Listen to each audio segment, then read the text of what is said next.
A bad day for Harold. Harold the helicopter loved flying.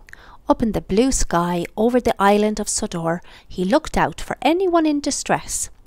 Percy's special job was to deliver the mail, but secretly Harold really wanted to do it. He thought he could deliver it much more quickly than Percy. So Harold decided he would ask him if he could try. One evening Harold landed beside Percy.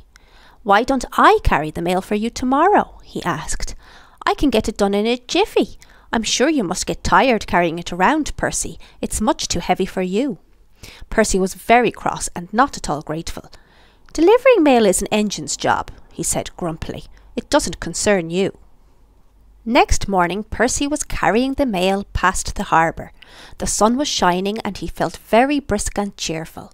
Must be on time, he chuffed. Carrying the mail made Percy feel really useful. Everyone relied on him and he took pride in never being late. But up ahead there was trouble with a signal. It was broken. Percy had to stop. He was very upset. "I'm going to be late," he cried, "and it's not even my fault." The Fat Controller was in his office enjoying his toast and marmalade when he heard the news. He was not very pleased to have his breakfast interrupted, but this was a problem that couldn't wait. "If Percy is stuck," he said, "then Harold must take the mail," and he picked up the phone to call Harold's pilot.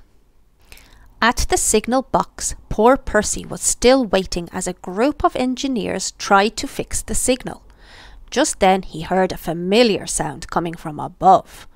"Oh no," cried Percy as he saw Harold hovering. "Hello," called Harold. "The Fat Controller says you need my help. That's what friends are for, after all." Percy wasn't happy at all, but the Fat Controller had made up his mind that Harold would deliver the mail. There was nothing Percy could do. The men started to load the mail bags into Harold's cargo net. They were very heavy. "Perhaps you should take them in 2 shifts, said one of the men. But Harold was in a hurry to deliver the mail. "I can carry them all at once, don't you worry," he boasted.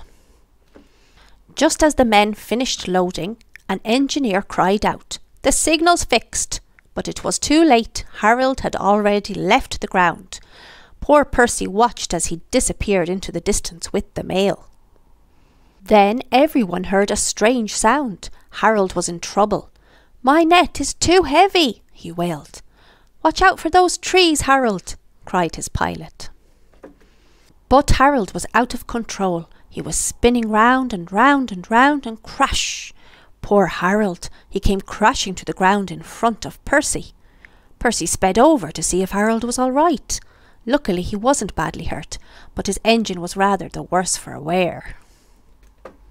Harold did feel silly. He wished he had never offered to carry the mail in the first place. Percy was sorry that Harold had had an accident, but he was happy that he would be able to take the mail after all.